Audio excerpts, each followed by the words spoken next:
प्यारे विद्यार्थियों नमस्कार। मंगलवार ऑनलाइन क्लासेस में आपका स्वागत है। मैं हूँ राणाराम। आज हम लोग हिंदी विषय के बारे में पढ़ेंगे जिन पाठ का नाम है हम भारत के भरत। यानी कि हमने पिछले इसी का दो पैराग्राफ हमने पढ़े थे, जिसके में कवि ने ये बताने का प्रयास किया गया है कि इसमें जिस प्रकार हमारे बचपन में ही हमारे बच्चे हैं वो वीरता, साहस, संघर्ष और जुझारूपन उनके बचपन में ही मिलता है।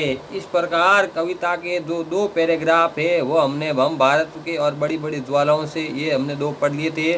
इसी प्रकार हम लोग पढ़ेंगे तीसरा पैराग्राफ। वापस ध्यान रखना, तीसरा पैराग्राफ यानी कि जो आपकी स्क्रीन पर दिखाई गया है वो इस प्रकार है। कूद समर में आगे आएगा। समर का मतलब होता है युद्ध।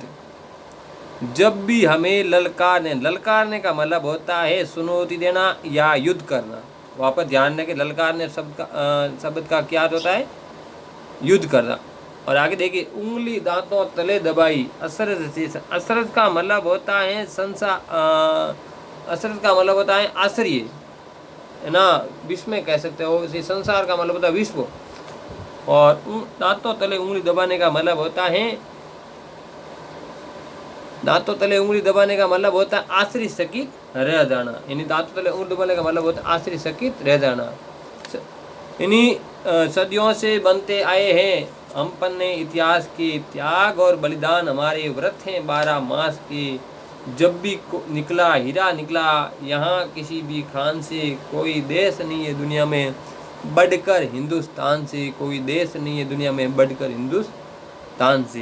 यानी इस कविता में कवि ने ये बताने का प्रयास किया गया है कि जब भी हमें ललकारने का मतलब होता है दुश्मन, विदेशी सेना कह सकते हो, युद्ध भूमि में हमें ललकारा या हमें चुनौती दी तो, और या हमसे लड़ने के लिए शत्रु आगे आए, तब हमारे पराक्रम को देखकर, हमारी हिम्मत को देखकर, हमारे साहस को देखकर सारे संसार के लोगों ने आश्चर्यचकित हो सके, अर्थात दांतों तले उंगली दबाई। और इस कारण ही हम सदियों से इतिहास के पन्नों में अपना नाम दर्ज करते आए हैं। इसलिए हम सदियों का मतलब होता है कई सालों से, कई शताब्दियों से हम इतिहास के पन्नों में अपना नाम दर्ज कर, यानी हमारे इतिहास में हर जगह नाम व्यक्त है।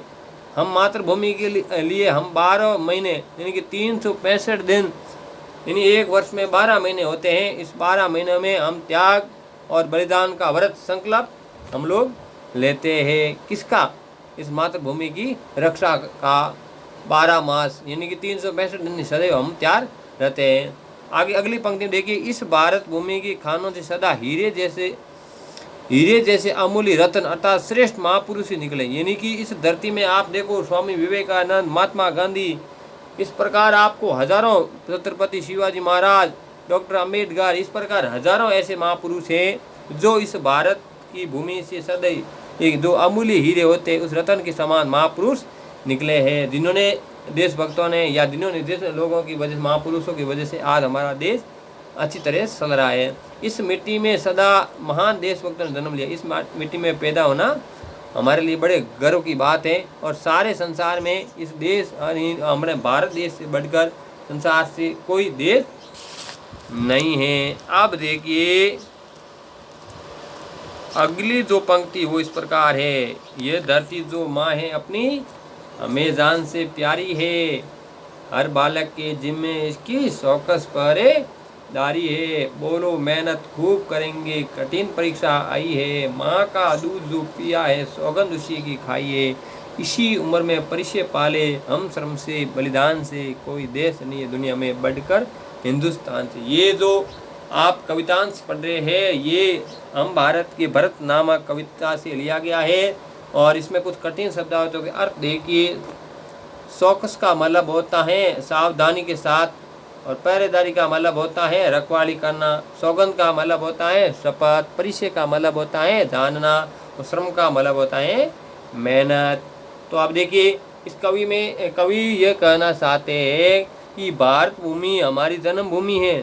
जिस धरती पे हम रहते हैं, इस भूमि धरा पे हम रहते हैं, इसकी रक्षा करना हमारी जिम्मेदारी बनती है। उसके अलावा देखिए, और वो हमारे प्राणों से भी प्यारी है। यानी जान से प्यारी का मतलब होता प्राणों से भी अधिक प्यारी है, हमारे शरीर से भी अधिक प्यारी है। इस मातृभूमि में हम रहते हैं। इसकी सावधानी और साहस से रक्षा करने की जिम्मेदारी हम सब बच्चों की है। यानी ये बच्चों को हम सभी लोगों को, इन विशेष करके छोटी क्लास पढ़ने वाले बच्चों को जागरूक करने के उद्देश्य से ये कविता लिखी गई है। और इस कविता में ये संदेश देने का हम खूब परिश्रम करने का संकल्प ले। हमें किसका संकल्प लेना है? खूब परिश्रम, यानी खूब मेहनत करनी, ईमानदारी के साथ मेहनत करने का संकल्प लेना है। हमारे सामने देश की रक्षा और प्रगति करने की कठिन परीक्षा आई है। हमारे देश के सामने किसकी परीक्षा आई है? देश की रक्षा करने और प्रगति का, हमेशा देश प्रोग्रेस करे, आगे बढ़े, इस प्रकार ये परीक्षा किसके सामने? हमारे के सामने। हमने जिस माँ का दूध पिया, जिस माँ का दूध पिया है उसकी सौगंध खाकर हम अपने देश की रक्षा के लिए तैयार रहे। जिस माँ का आपने दूध पिया है तो उसी को कभी भी लजाना नहीं, तो सौगंध खाकर देश की रक्षा के लिए तैयार रहे। और हम इस छोटी उम्र में परिश्रम और बलिदान करना जान ले। हमें छोटी उम्र में ही, श्रम का मतलब होता है मेहनत और बलिदान का मतलब होता है त्याग, तो ये करना और जान ले, अर्थात देश की सेवा का परिचय प्राप्त कर ले। इस संसार में कोई भी देश भारत से बढ़कर श्रेष्ठ नहीं है। इन सबसे श्रेष्ठ अगर कोई देश कहे तो वो हमारा देश है भारत। तो इस प्रकार प्यारे विद्यार्थियों, आपको पाठ अच्छी तरह समझ में आ गया होगा। और कविता को ध्यान से याद कर लेना, स्वस्वर के साथ, बड़ी धुन के साथ। तो इसके देखते कुछ कठिन शब्द आप अगर देखना चाहो देख सकते हो। संतान यानी कि संतान शब्द का अर्थ औलाद या संतति। जिस प्रकार हम माता पिता की संतान हैं, आपके जो माता पिता के आप संतान हो। सौगात का मतलब होता है भेंट या उपहार। पुरखों का मतलब होता है पूर्वज। दहकने का मतलब होता है दुखी होना, तपना या धधकना या जलना। समर का मतलब होता है युद्ध। असरत का मतलब होता है आश्रय। व्रत का मतलब क्या होता है? संकल्प, नियम या उपवास। चौकस पहरेदारी का मतलब होता है सावधानी के साथ रखवाली करना। अब इसके प्रश्नोत्तर की तरफ, काफ़ी प्रश्न तो आपने शायद नोट कर लिए होंगे, लेकिन जो प्रश्न आपने नोट नहीं किए, उच्चारण के लिए देखिए। व्रत आपको पीछे बोलना है। व्रत, पुरखों, ज्वालाओं, श्रम, हिंदुस्तान, सौगंध, चिंगारिया।